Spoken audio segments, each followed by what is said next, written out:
Esta é a história do dia da Rádio Observador. Porque caiu o governo em Espanha.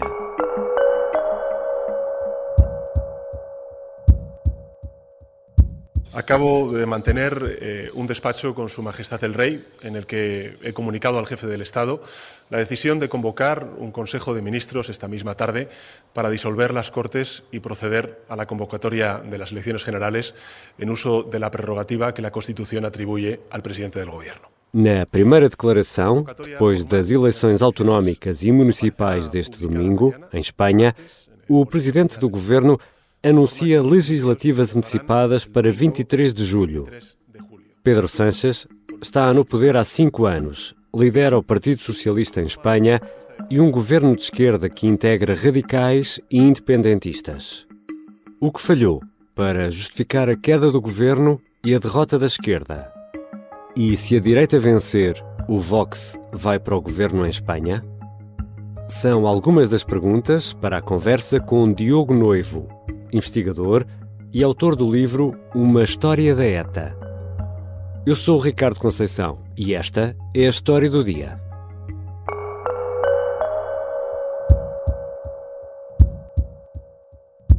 Bem-vindo, Diogo. Olá, Ricardo. Diogo, que eleições foram estas? Foram eleições autonómicas e eleições municipais. Foram a votos 12 das 17 comunidades autónomas espanholas e foram a votos mais ou menos 8.000 municípios. E, portanto, são eleições com um cunho marcadamente local, muito embora o presidente de governo em funções, o primeiro-ministro Pedro Sánchez, entendeu fazer deste ato eleitoral um plebiscito ao governo. E para percebermos melhor essa decisão, temos que olhar para os resultados. Quais foram os resultados gerais destas eleições regionais? E podes-nos dar aqui um ou dois exemplos para percebermos o que é que a dimensão do que aconteceu? Bom, a dimensão é uma derrota estrondosa para o Partido Socialista espanhol. Há várias formas de nós podermos demonstrar esta derrota. Uma delas é olhando para as comunidades autónomas. Das 12 comunidades autónomas que foram a votos, 10 pertenciam ao Partido Socialista. O Partido Socialista ficou com 3, portanto saiu das eleições de domingo, dia 28, com 3 comunidades autónomas. O PP passou de 2 para à volta de 7. Em termos de municípios, 8.000 municípios há muito para onde pegar. Exato. Mas dou-te o exemplo da Andaluzia. A Andaluzia é uma região maioritariamente à esquerda, já há mais de um século que é uma região muito à esquerda. Pois bem, todas as capitais de província são agora do Partido Popular. E, portanto, incluindo Sevilha. Incluindo Sevilha, que é uma das grandes novidades das eleições de domingo, em que a capital mais importante da Andaluzia fica nas mãos do centro-direita, o que era algo impensável há não muito tempo. E, portanto, o PSOE não só perde em termos estritamente numéricos, como perde também importantes bastiões tradicionais do socialismo espanhol. E quais são as razões para esta derrota? Consegues elencar algumas? Bom, são eleições locais e, portanto, a dinâmica local tem sempre alguma relevância, mas claro, como te disse há pouco, o facto de ser um plebiscito ao governo é com certeza uma avaliação daquilo que tem sido o poder executivo em Espanha. Espanha tem um governo composto pelo Partido Socialista e pelo Partido de Esquerda Radical Unidas Podemos. É um governo que tem sido relativamente instável, com muitas guerras dentro do próprio governo.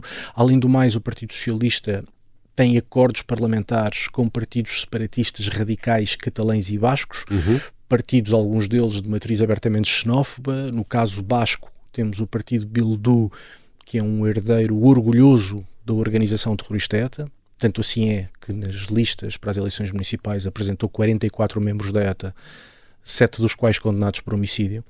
E, portanto, o Partido Socialista construiu ou alicerçou o seu poder num conjunto de alianças, num conjunto de acordos que, para uma fatia muito significativa do eleitorado, sempre foram acordos pouco simpáticos e, portanto, eu creio que as eleições locais são também um reflexo disso. E já falaste nisso, e até por cá, em Portugal, há quem defenda que as eleições locais não devem ter leituras nacionais, mas Pedro Sánchez tem um entendimento contrário. El sentido del voto traslada un mensaje que va más allá. Y por eso, como presidente del Gobierno y también como secretario general del Partido Socialista, asumo en primera persona los resultados y creo necesario dar una respuesta y someter nuestro mandato democrático a la voluntad popular. E ele, no fundo, aproveita este momento para deitar o governo abaixo. Porquê? Bom, ele antecipa eleições por várias razões. Em primeiro lugar, para evitar que o centro-direita tenha muito tempo para festejar a vitória. Porque as eleições deveriam acontecer em dezembro. Sim, não havia data definida ainda, mas estavam, enfim, previstas, alguns para o final do ano, muito provavelmente para dezembro. E, portanto, Pedro Sánchez, ao antecipar as eleições, está a assumir, evidentemente, a derrota, de que as coisas não correram bem ao Partido Socialista, e antecipa as eleições para não permitir que o centro-direita possa festejar durante muito tempo e tenha que se preparar para as legislativas. Antecipa também para retirar espaço e tempo ao seu próprio partido. Pedro Sánchez tem há muito tempo críticos internos, nomeadamente importantes barões do Partido Socialista, alguns dos quais perderam agora o poder porque eram líderes de comunidades autónomas. Uma parte importante do Partido Socialista tradicional, de matriz social-democrata, enfim, que vem na linha de Filipe González, que foi uma importante figura do Partido Socialista. Bom, esse Partido Socialista entende que Pedro Sánchez atravessou todas as linhas vermelhas ao constituir o atual governo e, portanto, já há muito tempo que há gente muito importante no PSOE a distanciar-se de Pedro Sánchez.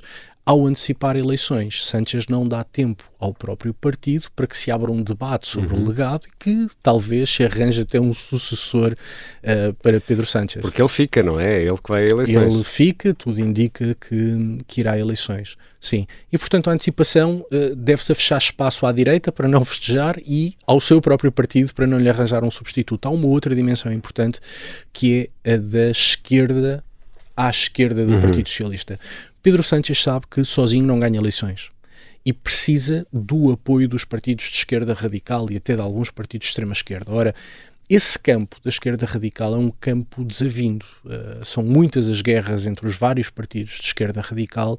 O Podemos, que é, ou era até domingo, o partido mais importante, teve uma derrota fortíssima e é hoje um partido irrelevante, quer no domínio municipal, quer no domínio regional, e, portanto, Pedro Sánchez precisa da esquerda, a sua esquerda organizada. Ao antecipar eleições, dá 10 dias para que estes partidos de esquerda se organizem e consigam criar uma frente conjunta. Há uma nova plataforma política chamada Sumar, é uma plataforma criada pela atual Ministra do Trabalho, Yolanda Díaz, uma militante de longa data do Partido Comunista Espanhol. Ela está a tentar federar estes partidos da esquerda radical há algum tempo, mas tem encontrado, enfim, resistências, nomeadamente por parte do Podemos. E Pedro Sánchez, ao acelerar o calendário e dar 10 dias, o que está a dizer é, bom, meus senhores e minhas senhoras, entendam-se, porque temos que ir a eleições e se não se organizarem, necessariamente a esquerda perderá para a direita. Já voltamos à conversa com o Diogo Noivo, investigador e especialista em política espanhola.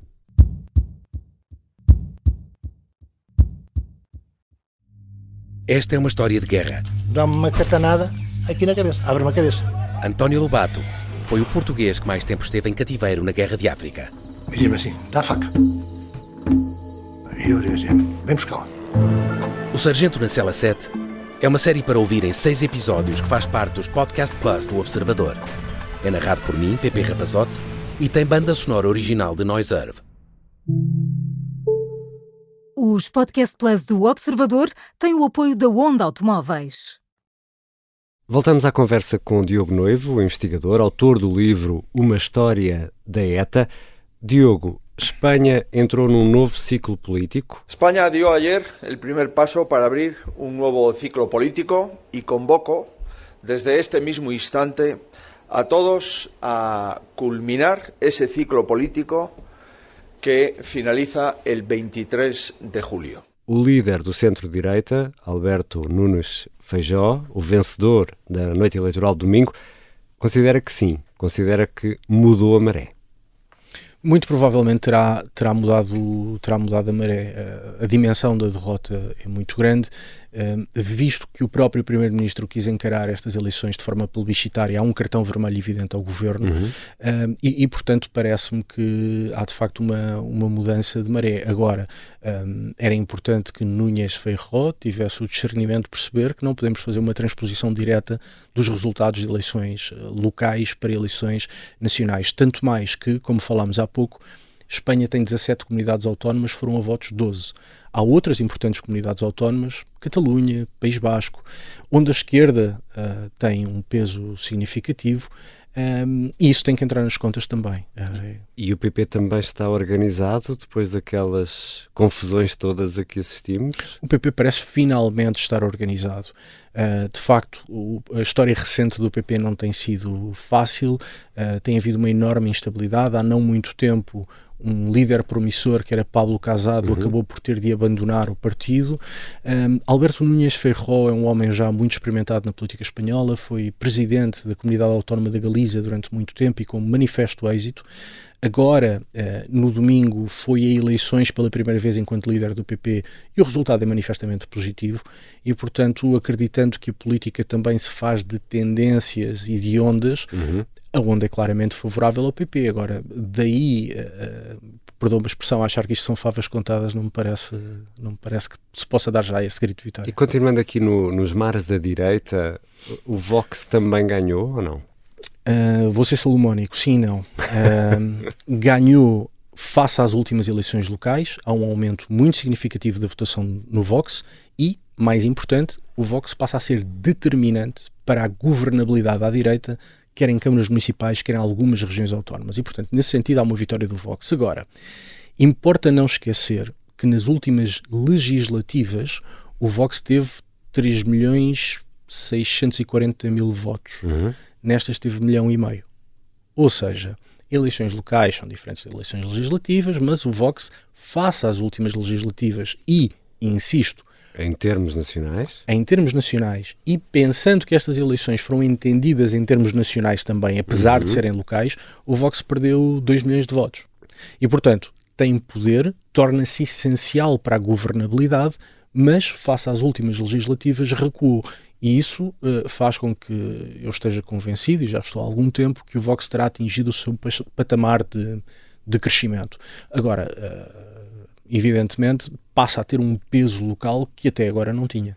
Mas olhando aqui já para as eleições nacionais, que já faltam menos de 2 meses, se o PP vencer estas eleições de 23 de julho, vai precisar do Vox para formar governo? Vamos ter o Vox no governo de Espanha? Essa é uma das grandes perguntas. Não sabemos a resposta, é provável que sim, que necessite. Alberto Núñez Feijóo disse já várias vezes que não quer alianças com o Vox. A sua estratégia parece ser a de conquistar o centro. De maneira muito simples, o que Núñez Feijóo nos está a dizer é que o Partido Socialista, centro-esquerda, faz acordos e alianças com todos os radicais e com todos os extremistas, mas o PP, centro-direita, não. E, portanto, o PP estará a tentar reivindicar para si o centro, além da direita que mantém. Mas desculpa, Diogo, estabeleceu algum cordão sanitário ou não? Que é uma expressão que temos usado muito por cá. Sim, não estabeleceu um cordão sanitário, até porque o PP tem acordos com o Vox. A nível local. A nível local, acordos ou de governo ou de incidência parlamentar nos parlamentos regionais. Temos e tivemos exemplos disso em Madrid, na Andaluzia, Castela e Leão, menor medida em Múrcia, e, portanto, está aberto o precedente. O PP já se entendeu com o Vox, no plano local, mas já se entendeu com o Vox. E o resultado desses entendimentos pode ser surpreendente para algumas pessoas, porque das alianças entre o centro-direita e a direita radical saiu sempre a perder. Sempre. E, portanto, é o PP que beneficia das alianças com o Vox. Parece que, quando o Vox é chamado a ter responsabilidades governativas ou de apoio à atividade governativa, o Vox fracassa, mostra-se um partido bastante infantil, bastante radical, incapaz de apresentar soluções tangíveis para os problemas reais das pessoas e, portanto, o PP acaba sempre por sair por cima como o sócio e o parceiro responsável, com sentido de Estado, institucional, capaz de resolver os problemas cotidianos das pessoas e, portanto, a inexistência de cordões sanitários no plano local não tem beneficiado a direita radical, pelo contrário, tem beneficiado o centro-direita. Se vuelve a visibilizar con toda claridad que es Vox quien confirma la posibilidad de la alternativa en España. Y puedo decirles que esa alternativa existirá. Abascal diz que para haver governo tem de existir Vox no governo. Isso também, de alguma forma, poderá ser usado pelo PSOE como argumento de campanha? Esse é claramente, ou parece-me que será esse o principal argumento de campanha, que é agitar o regresso do fascismo. É claro que isto estava para longas horas de conversa. O Vox não é um partido fascista, nem pouco mais ou menos, é um partido radical, claramente populista, mas não é um partido fascista, seja como for. Em Espanha temos este contexto muito particular, em que temos o centro-esquerda socialista que celebrou acordos e coligações com a esquerda radical, com a extrema-esquerda, com separatistas, com partidos que são contrários à Constituição Espanhola, com partidos que são contrários àquele que de mais elementar existe no Estado de Direito Democrático. Bom, aos olhos de uma parte importante do eleitorado, os socialistas não têm legitimidade nem autoridade para agitar o papão do extremismo quando abriram todos estes precedentes. E eu creio que o PP se aproveitará naturalmente desses precedentes. E ainda temos de falar daquela que era a coqueluche do centro-direita, que era o Ciudadanos, que teve aqui o seu canto do cisne. Parece-me que definitivamente o Ciudadanos é um partido que está, enfim, em clara decadência há muito, muito tempo. A decadência do Ciudadanos começa precisamente com a formação do atual governo espanhol. O Partido Socialista tinha duas hipóteses: ou se aliava aos Ciudadanos ou se aliava à esquerda radical. Os Ciudadanos decidiu fazer um cordão sanitário à volta de Pedro Sánchez, dizendo com Pedro Sánchez nunca. E eu creio, e enfim, os números que conhecemos mostram isso, uma parte importante do eleitorado dos Ciudadanos não perdoou isso ao partido.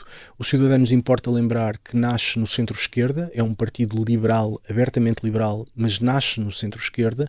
Uma parte do seu eleitorado vinha do centro-esquerda, em particular do Partido Socialista, e esse eleitorado não viu com bons olhos que os Ciudadanos tivessem entregue o Partido Socialista nas mãos dos radicais. E, portanto, para o eleitorado tipo dos Ciudadanos, era preferível manter Pedro Sánchez ao centro do que o empurrar para a esquerda radical.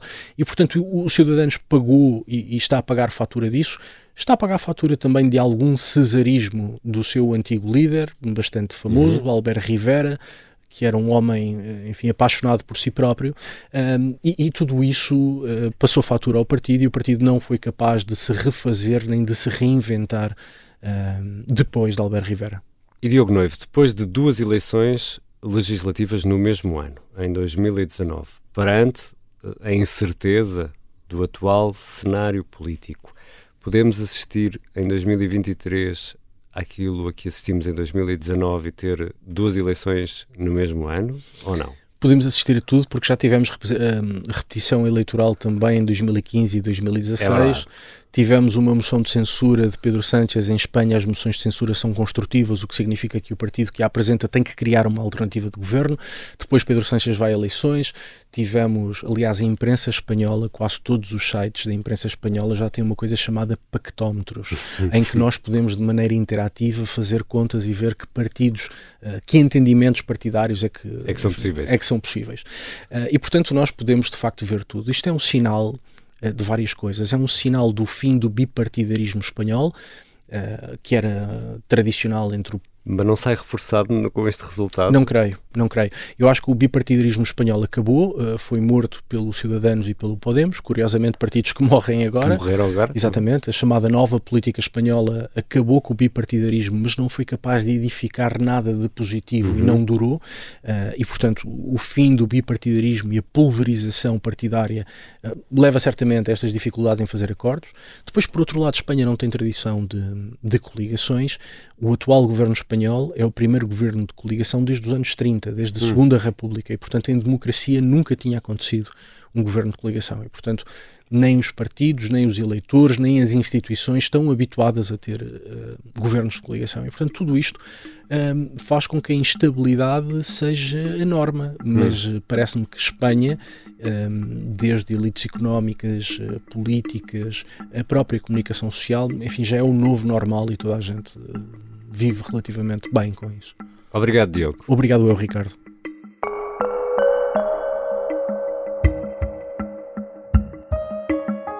Diogo Noivo é investigador e autor do livro Uma História da ETA.